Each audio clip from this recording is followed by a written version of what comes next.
Cinema शौकीन सबका स्वागत करता है। आज हम बात करने वाले हैं डार्कनेस ऑफ अ मैन के बारे में।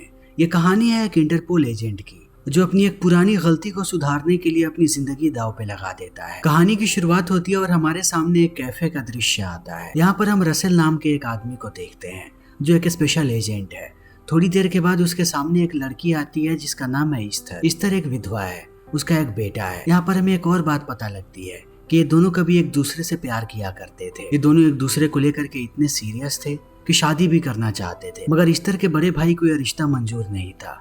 उसने इन दोनों को अलग कर दिया और ईस्थर की किसी और से शादी करवा दी। सालों के बाद ईस्थर रसेल से इसलिए मिलने आई है क्योंकि वो एक बड़ी मुसीबत में है। वो रसेल को कहती है कि अगर मुझे कुछ भी हो जाए तो मेरे बेटे का ख्याल रखना। इन बातों को सुनने के बाद रसेल कहता है कि आखिर हुआ क्या है, तुम मुझे बता सकती हो। मैं पूरी कोशिश करूंगा कि मैं तुम्हारी मदद करूं। ईस्थर कहती है कि तुम इन सब में मत पड़ो, मैं तुम्हें बताना भी नहीं चाहता। बस मुझसे वादा करो कि अगर मुझे कुछ भी हो जाए तब तुम पूरी जिंदगी मेरे बच्चे का ख्याल रखोगे। इन बातों को सुनने के बाद रसेल शांत हो जाता है और वादा करता है ईस्थर से। ईस्थर यहाँ से जाने लगती है, मगर इतनी आसानी से रसेल हार नहीं मानने वाला। वो ईस्थर का पीछा कर रहा है। आकर के वो उसके घर के सामने गाड़ी लगा करके देखने लगता है कि आखिर यहाँ पर क्या हो रहा है। थोड़ी देर के बाद मास्क पहने कुछ लोग अंदर आते हैं जो ईस्थर को मारने की कोशिश कर रहे हैं। तब रसेल जाता है अंदर। अब यहाँ पर चारों तरफ से गोलियां चल रही हैं। एक गोली आकर के लग जाती है रसेल के कंधे। वो गिर जाता है जमीन पे और बेहोश हो जाता है। अब मास्क वाले लोगों को मौका मिल जाता है ईस्थर को मारने का। उन्हें रोकने वाला कोई भी नहीं है। वो उसे मार करके चले जाते हैं। समय अब ऐसे ही बीत रहा है। 2 साल का वक्त बीत चुका है, मगर रसेल अब परेशान रहता है क्योंकि वो ईस्थर की जान नहीं बचा पाया। उसने उसी वक्त अपनी नौकरी छोड़ी ताकि वो उसके कातिलों को ढूंढ सके। जैसा उसने ईस्थर से वादा किया था वो वैसा ही करता है। वो उसके बेटे का ख्याल रखता है। ईस्थर के बेटे का नाम है जेडेन। रसेल ख्याल रखना चाहता है जेडेन का, मगर जेडेन बिल्कुल भी पसंद नहीं करता रसेल को। वो उसे अपने ड्राइवर की तरह ट्रीट करता है। एक दिन रसेल की मुलाकात होती है ईस्थर के पिता से, जिनका नाम है मिस्टर किम। वो देखता है कि किम पे उसका बेटा भड़का हुआ है। ये ईस्थर का बड़ा भाई है। वो चिल्लाते रहता है अपने पिता पे। बहुत देर के बाद चिल्लाने के बाद वो चला जाता है बाहर। तब रसेल आता है अंदर और किम से बातें करना शुरू करता है। सबसे पहले किम शुक्रिया अदा करता है रसेल का कि वो जेडेन का ख्याल रख रहा है। जेडेन बताता है कि मैंने ईस्थर से वादा किया था, मैं उसी वादे को पूरा कर रहा हूँ। मैं पूरी जिंदगी जेडेन का ख्याल रखूंगा। किम दोबारा उसका शुक्रिया अदा करता है और एक बड़ा सा बॉक्स देकर के कहता है कि इसमें डोनेशन है, पास वाले चर्च में ले जा करके दे। रसेल डोनेशन बॉक्स को लेकर के चला जाता है। थोड़ी देर के बाद हम देखते हैं कि वो एक नाइट क्लब में बैठा है। तभी उसका एक पुराना साथी उसके पास आता है और कहता है कि क्यों तुम अपनी जिंदगी को बर्बाद कर रहे हो। डिपार्टमेंट को अभी भी तुम्हारी जरूरत है। काबिल ऑफिसर्स बहुत कम बचे हुए हैं।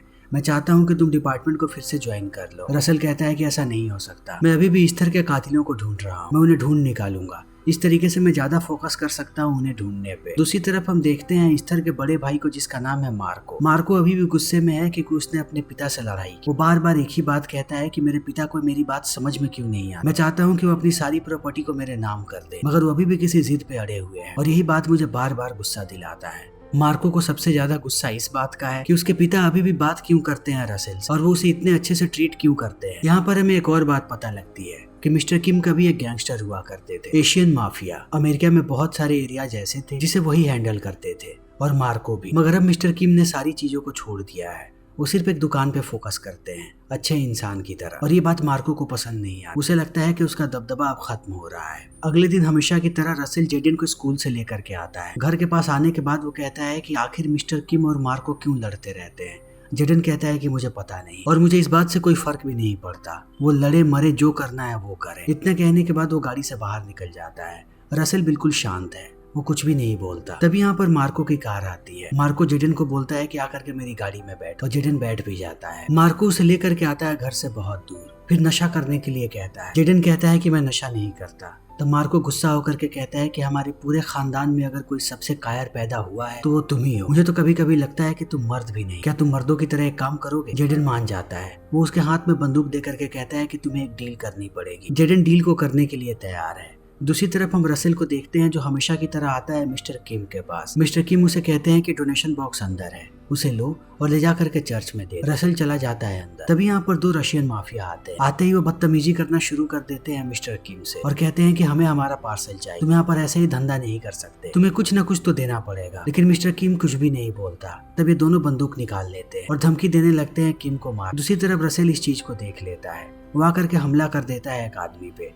थोड़ी देर तक लड़ाई होती है। वो एक को पीट करके गिरा देता है नीचे। दूसरा जब इस चीज को देखता है तो यहाँ से भाग जाता है। रसेल पहुंचता है किम के पास और उससे कहता है कि आपको जल्दी से यहाँ पर पुलिस वालों को बुलाना चाहिए, वरना ये लोग ऐसे ही परेशान करते रहे। इन्हें पता लगना चाहिए कि आप अकेले नहीं, पुलिस आपके साथ है। रसेल को ये बात पता नहीं कि किम भी एक गैंगस्टर है और वो कभी बहुत बड़ा माफिया हुआ करता था। वो नहीं चाहता कि पुलिस वाले इन सारी चीजों में इन्वॉल्व हो, वरना वो सारे गड़े हुए मुर्दों को उखाड़ेंगे। किम रसेल को कहता है कि तुम डोनेशन बॉक्स को लो और उसे ले जा करके चर्च में दे, बाकी चीजों को मैं देखता हूँ। अब रसेल यहाँ से जाने लगता है बाहर आते ही उसकी नजर पड़ती है 2 पुलिस वालों पे। उसे जहाँ तक पता है किसी ने भी पुलिस वालों को यहाँ पर बुलाया नहीं है और ये दोनों पुलिस वाले बड़े ही अजीब तरीके से बिहेव कर रहे होते हैं। तब धीरे धीरे रसेल उनके पास जाता है।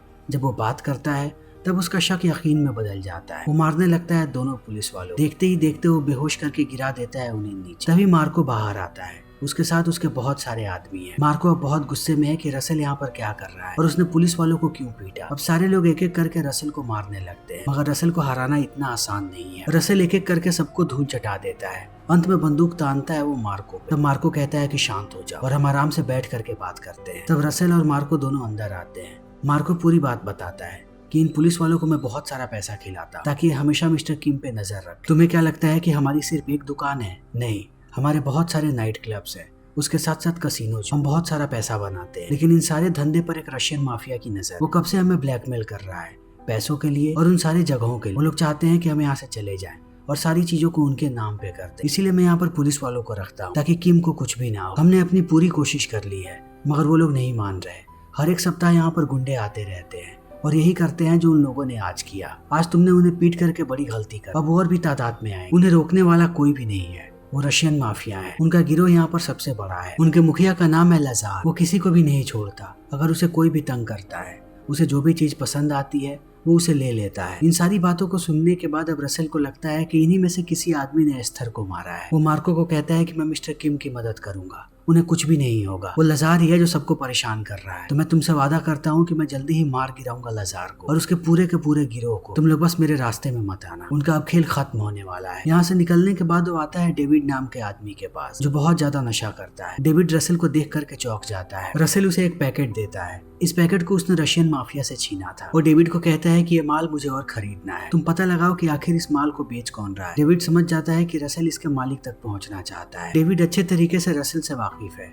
वो जानता है कि ये लफड़ा बहुत ही ज्यादा बढ़ जाएगा और रसेल को कहता है कि मैं इन सब में नहीं पड़ना चाहता। मुझे पता है कि तुम इन सारे लोगों को शायद मारना चाहते हो। इस बात को सुनते ही रसेल बंदूक निकाल करके तान देता है डेविड पे और कहता है कि अगर तुमने मेरी बात नहीं मानी तब उनका तो पता नहीं, लेकिन तुम अभी के अभी मर जाओ। तब डेविड डर जाता है और वो कॉल करता है उन सारे और एक मीटिंग फिक्स करता है कि उसे सामान खरीदना है। वो रसेल को लोकेशन दे देता है। बिना वक्त गवाए रसेल पहुंच भी जाता है उस लोकेशन पे। तभी वो देखता है कि जितने भी लोग उन सामानों को लेकर के आए हैं उनमें एक लड़का जेडेन है। रसेल अब बहुत गुस्से में है। वो जेडन को कहता है कि तुम आकर के गाड़ी में बैठ। जेडन जब आगे आने वाला होता है तब बाकी के लोग उसे रोकने लगते हैं। इस चीज को देखते ही रसेल एक एक करके सबको मारना शुरू कर देता है, क्योंकि अब पानी सर से ऊपर जा रहा है। रसेल किसी भी कीमत पे जेडन को बचाएगा। वो नहीं चाहता कि कोई जेडन का बाल भी बाका करे। सबको मारने के बाद वो जेडन को लेकर के आता है घर पे और उससे पूछना शुरू करता है कि आखिर तुम्हें वहाँ पर किसने भेजा था। जेडन बहुत ही ज्यादा डरा हुआ है। वो कुछ भी नहीं बोलता और बस रोते रहता है। रसेल जब दोबारा उससे सवाल पूछता है तब वो रोता हुआ चला जाता है बाहर। रसेल भी आता है उसके पीछे पीछे। तभी एक आदमी पीछे से हमला करता है उसके सर पे। रसेल बेहोश होकर के गिर जाता है जमीन पे। थोड़ी देर के बाद उसकी आंख खुलती है हॉस्पिटल में। वो देखता है कि उसके सामने उसकी कजन है जिसका नाम है एलिस। वो एलिस से कहता है कि मैं कब से बेहोश हूँ। एलिस बताती है कि तुम 2 दिन से कोमा में थे, तुम्हें अभी अभी होश आया है। वो पूछता है कि जेडन कहाँ पे है। एलिस बताती है कि उसे किसी ने किडनैप कर लिया। मिस्टर किम बार बार तुम्हें कॉल कर रहे हैं। वो भी जानना चाहते हैं जेडन के बारे में। इन बातों को सुनते ही अब रसेल खड़ा हो जाता है। वो अभी भी पूरी तरीके से ठीक नहीं हुआ,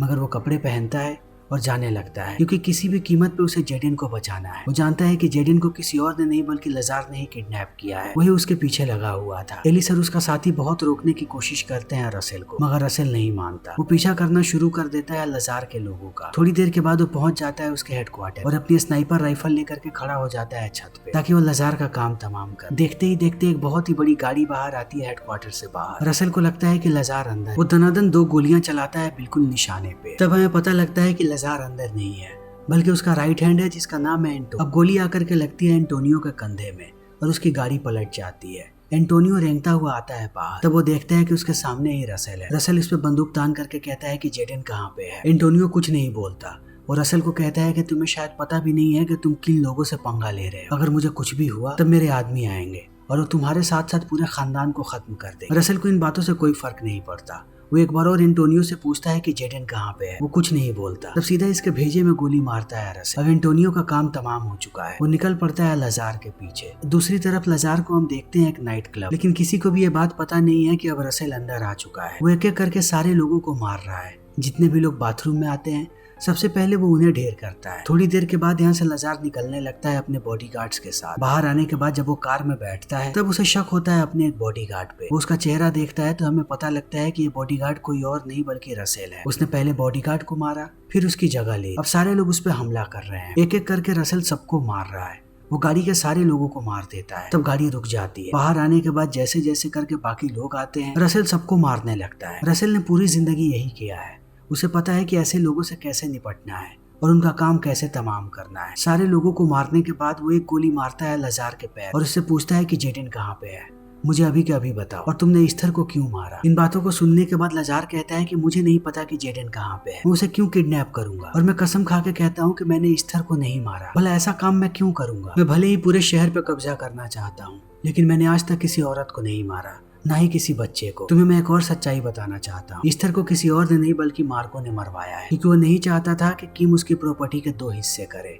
मार्को बहुत लालची है, वो किसी को भी मार सकता है प्रॉपर्टी के। अब तुम्हारी बारी है, उसने तुम्हारा इस्तेमाल किया है। इन सारी बातों को सुनने के बाद अब रसेल को भी सारी चीजें समझ में आने लगती हैं कि मार्को ने जानबूझ के ये सब कुछ किया ताकि रसेल पूरे रशियन माफिया को खत्म कर और वो बन जाए इस शहर का बेताज बादशाह। उसके सारे के सारे कॉम्पिटिटर्स खत्म हो जाएं। लेकिन रसेल अब लाजार को ऐसे जिंदा नहीं छोड़ सकता, वरना वो उसके पीछे आएगा। फिर वो लाजार का काम तमाम कर देता है ताकि सारे के सारे रशियन माफिया खत्म हो जाएं। उन्हें मारने के बाद वो वापस आता है अपने घर पे, मगर अब रसेल की हालत बहुत खराब है। वो बेहोश होकर के गिर जाता है नीचे जमीन पे। सुबह सुबह जब उसे होश आता है तब वो देखता है कि एलिस उसके सामने है। वो उससे पूछती है कि क्या हुआ तुम्हें। रसेल सारी बात एलिस को नहीं बताना चाहता, इसीलिए वो कहता है कि बाजार में मेरी लड़ाई हो गई कुछ गुंडों से, लेकिन अब मैं ठीक हूँ। रसेल इस बात को जानता है कि जेडन अभी भी उनके कब्जे में है। वो मार्को के पास है और मार्को कुछ भी कर सकता है। वो कपड़े पहनता है और यहाँ से जाने की तैयारी करने लगता है। बार बार उसे एलिस रोकने की कोशिश करती है और समझाती है कि तुम्हारी हालत अभी ठीक नहीं है, तुम्हें नहीं जाना चाहिए, थोड़ा और आराम कर लो, उसके बाद तुम्हें जहाँ जाना है तुम वहाँ जा सकते हो। मगर रसेल नहीं मानता और निकल जाता है। दूसरी तरफ हम मार्को को देखते हैं जो सेलिब्रेट कर रहा है क्योंकि उसके सारे कॉम्पिटिटर्स खत्म हो गए। अब इस पूरे शहर पे उसका कब्जा है। यहाँ पर उसके पास जेडन भी होता है। तभी वो देखता है कि यहाँ पर रसेल आ चुका है। रसेल के पास मार्को की गर्लफ्रेंड है जिस पर उसने बंदूक तान के रखा है। वो मार्को को कहता है कि जेडन को छोड़ दो वरना मैं इसे मार दूंगा। तब मार्को हंसने लगता है और कहता है कि सबसे पहले मैं तुम्हारा शुक्रिया अदा करना चाहता हूँ कि तुमने रशियन माफिया को खत्म कर दिया, और दूसरी बात यह है कि अगर तुम इस लड़की को मारना चाहते हो तो उसे खत्म कर दो, इसके जीने मरने से मुझे कोई फर्क नहीं पड़ता। फिर वो अपनी बंदूक निकालता है और बंदूक को दे देता है जेडन को। उसे कहता है कि रसेल को मार गिराओ, अगर तुम हमारे परिवार का हिस्सा बनना चाहते हो तो तुम गोली चलाओगे तभी तुम मर्द बन पाओगे। दूसरी तरफ से रसेल जेडन को कहता है कि ऐसा मत करना, तुम्हें शायद पता नहीं है कि मार्को ने ही तुम्हारी माँ को मरवाया है ताकि सारी की सारी प्रॉपर्टी इसकी हो जाए, इसकी बातों में मत आना। इन बातों को सुनने के बाद अब जेडन का भी दिमाग खराब होता है। वो बंदूक घुमा देता है मार्को की तरफ और उस पर गोली चला देता है। यहीं पर मार्को की मौत हो चुकी है। रसेल एक एक करके बाकी सारे लोगों को मारने लगता है ताकि कोई भी जेडन को चोट ना पहुंचाए। वो लोग भी गोलियां चलाते हैं। जब सारे लोग मारे जाते हैं तब रसेल को एहसास होता है कि उसके पेट पे गोली लगी है। वो बेहोश होकर के गिर जाता है नीचे। अगले 2 दिन तक उसका उपचार चलते रहता है, मगर जैसे ही उसे होश आता है वो अब आता है मिस्टर किम के पास और उससे कहता है कि तुमने और तुम्हारे बेटे ने मिलकर के मुझे धोखा दिया है। तुम लोगों ने मेरा इस्तेमाल किया रशियन माफिया को खत्म करने के लिए। मुझे तुमसे ये उम्मीद नहीं थी। आखिर तुमने ऐसा क्यों किया? किम कहता है क्योंकि मुझे पूरे शहर पे कब्जा करना था। अभी के अभी तुम्हें यहाँ से जाना पड़ेगा। तुम देखो मेरे जेब में एक बंदूक है, तुमने मेरे बच्चे को मारा है, मैं तुम्हें जिंदा नहीं छोड़ूंगा। इन बातों को सुनने के बाद अब रसेल हंसता है और कहता है कि जो बार बार बॉक्स तुम मुझे देते थे आखिर उसके अंदर क्या था, मुझे ये बता दो, मैं यहाँ से चला जाऊंगा। वो कहता है कि उसमें नशीली चीजें, तुम जिस चर्च में जाते हो वहाँ पर हम नशीले पदार्थ बनाते हैं और उन्हीं सारी चीजों की मदद से जो चीजें तुम लेकर के हमेशा वहाँ पर गए, आज के बाद मुझे नजर मत आना वरना मैं तुम्हें जिंदा नहीं छोड़ूंगा। इन बातों को सुनने के बाद अब रसेल बाहर आ जाता है। बाहर आने के बाद हम देखते हैं कि उसका साथी उसके साथ है जो अभी भी एक इंटरपोल का एजेंट है। रसेल अपने जेब से एक टेप रिकॉर्डर निकाल करके उसे देता है और कहता है कि अब तुम मिस्टर किम को गिरफ्तार कर सकते हो, उसके खिलाफ सारे के सारे सबूत इसमें है। उसका दोस्त पूछता है कि आखिर तुमने मिस्टर किम को मारा क्यों नहीं, तुम कभी किसी को जिंदा नहीं छोड़ते। रसेल कहता है क्योंकि मैं चाहता हूँ कि मिस्टर किम जेल में जाए और वो अपनी पूरी जिंदगी इस बात को सोचे कि उसने कितना गलत किया है। वो एक बुरा इंसान है, वो मौत के लिए तड़पे लेकिन उसे मौत ना आए, यही उसकी सबसे बड़ी सजा हो। इतना कहने के बाद अब रसेल वापस आ जाता है। वो एलिस का शुक्रिया अदा करता है